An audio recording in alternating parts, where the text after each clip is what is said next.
The S on Superman's chest was a representation of something more than just the letter S. It was a representation of his superpower. In this video, we're going to talk about what your superpower is and how to identify it. Why does the world make it so hard on us? But more importantly, why be in the business? What is the business really all about? And how does life and business coexist together? And we're going to talk about the blue collar movement in this video.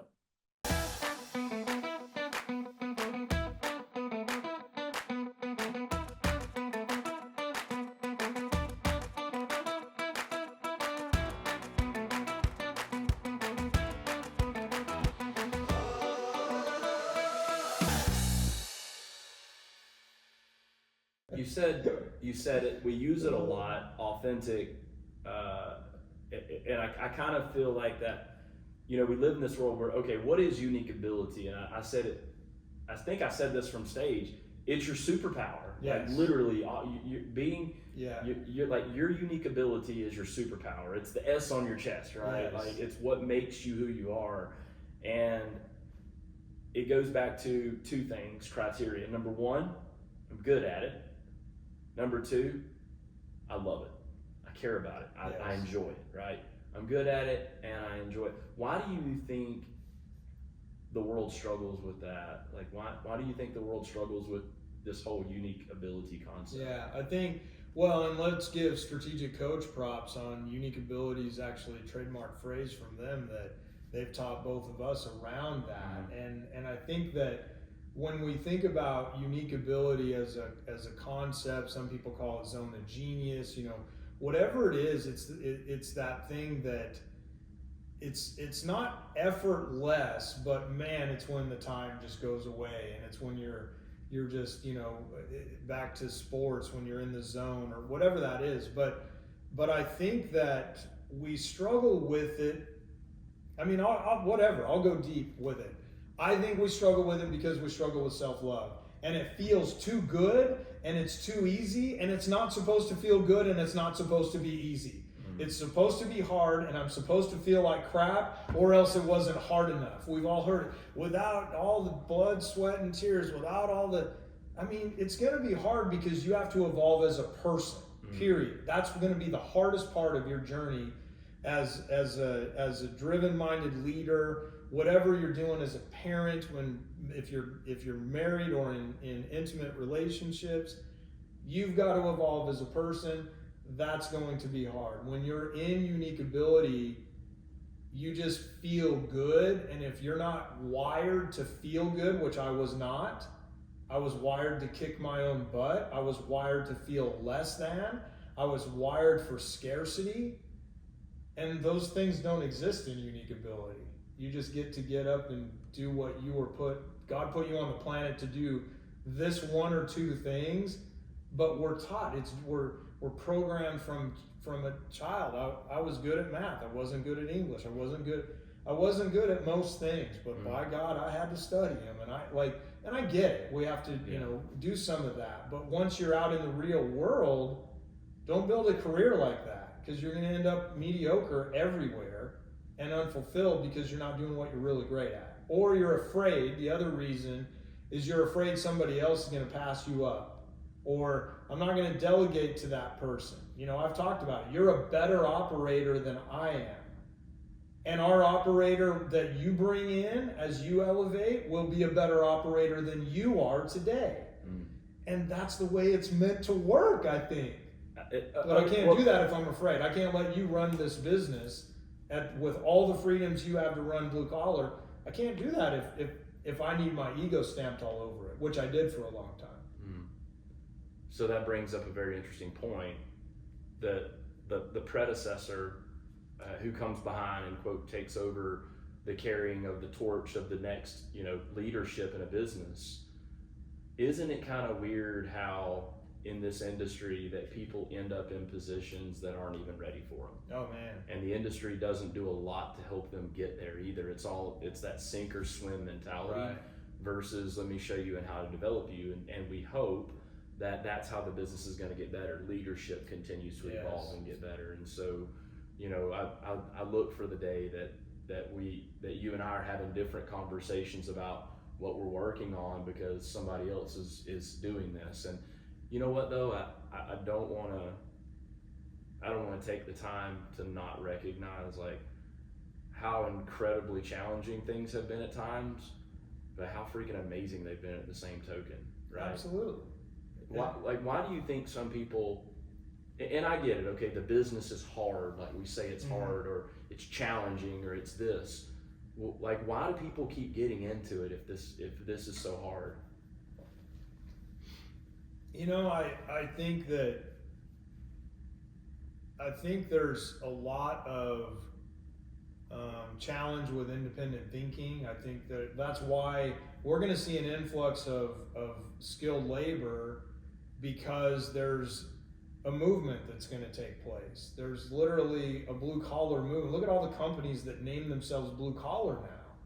You know, I trademarked Blue Collar Success Group in 2011. So like I'm not saying we were ahead of the curve. I just was proud of being blue collar. And I asked my most successful client at the time, which back then, remember when 50 million was a really big business? Yeah. 14 years ago it was, you know, and now it's not the way that it used to be. But however, I asked him and he said immediately, yeah, I'm blue collar. And I was like, cool. And so I think people get into the business for, you know, it goes back to what we talk about. You're either moving towards something or you're moving away from something. And I think that, you know, the game is changing to where people are going to be moving toward this industry, where a lot of times I was moving away from something is why I got into this industry. I got out of the Army and I became an insurance sales guy.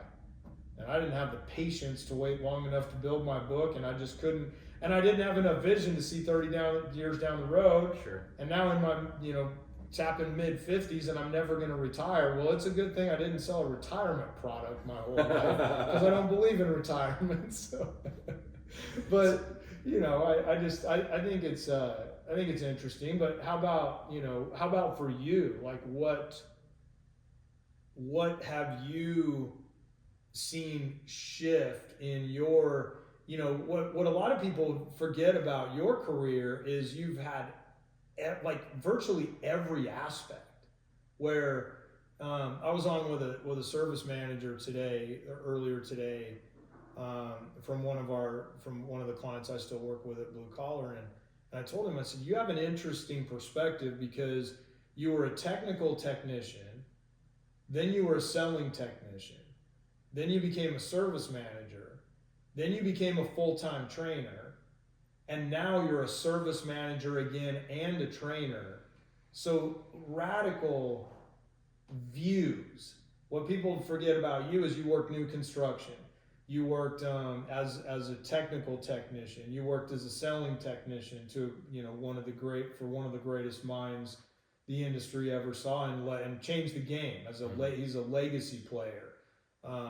Patrick was, and then you went the corporate route, and you coached in different things, and then you left the corporate route and you became a franchisee, and then you owned, and then you decided to get back to what I believe is your unique ability, which is a mix of operating and training and coaching, and you found that here, fortunately, with us. And like, what do you know, you've had much more stuff happen in your career than I have, as far as the variety, I'll say, you know.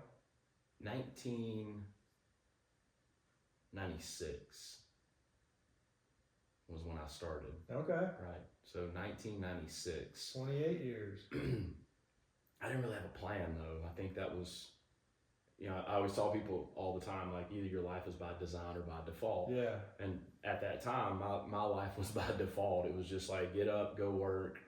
And I don't really know what it was about the industry that I fell in love with. I think it was the process of it wiring a house. Like, hey, we did that. It's so funny. Yeah, it was My kids even today, right? We'll go back home and I'll be like, wired that house. It's like They're everybody, like, "Dad, yeah, shut they're up." always telling, oh, I run service calls over here. Interesting that you bring that up, because even in 2005, when I went to work for Patrick, I still didn't have vision for my life like I do today. Mm-hmm. And it took some time. So when I then left being in the field, and then October 2008 was when I kind of moved into the corporate lifestyle. And I thought to myself, watch this, you ready? This is why people go to college. This is why they go to college. This is like, I'm no longer. You wear fancy shoes and a tie. I wear a tie, I can wear a suit jacket, work in the air conditioning, not working with my hands. Like, oh, this is what they. Here's what was crazy. I think the part of me of the industry that I liked the most was fixing things. Mm-hmm. I think that's my brain, is to fix stuff and to make things come to life. And I think what has happened is that shifted to be about the industry and about businesses. Yes.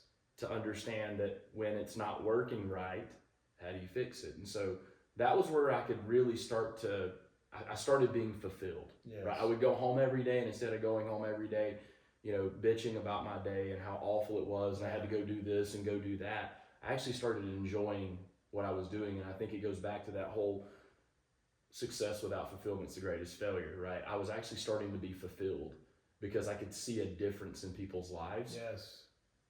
I never visioned to do that for a living. Right. Like, never. And then I think I've told this story to you before. I'll never forget, and I call his name, I don't even know, it's actually Randy Kelly worked for Steve Rothacker, and Steve Rothacker was an owner of an HVAC business in Dallas, Texas. And I was working with him, and he was one of my clients, and he had a quote, I'm going to call a reputation, right? A reputation for being tough to deal with or work with, right? And I'm like, I don't understand that, but okay, whatever. And I was working with him on something, and Steve was he was a good-hearted man. His delivery sometimes was off. Does that make sense? Sure. And I think that was and he said to me, so Chris, remind me what successful business that you built that you did this in again? I was like, he's 100% right. I have no right telling people how to do this. And that was what that whole shift to go operate, right? And at that point, that was when I started having a plan. And my plan was, I'm going to go operate. And I said this, I got a point to prove. Yes. And that's kind of how it all started. So I've been able to see a lot of different perspectives and do a lot of different things in the industry. But when it all comes down to what I do today in Unique Ability is truly, it boils down to helping people create a brighter future for themselves. Yeah, right. That's fulfilling for me, man. When I look back, I'm like, and technically what you're doing is you're helping them build a better life, right? They're living a better life. And, I know that you and I talk a lot about that, man, like making sure that as an operation, as a business, don't build the business in a way that's going to make you regret the business model. Right. So if I was an operator today of a service business, I think there's some things I would do differently than I did the first go around. Oh, 100%. Because if there wasn't, you didn't learn. Yeah, right. Thank you so much for those of you that are connecting with us by way of video. You're finding value in the videos that we provide for you here on this channel. We want to thank you so much for tuning in. And I want you to remember this. If you've enjoyed this video and you've learned something of value that you can implement into either your business or your personal life or both, and you want to hear more, I want you to stay tuned for this next video.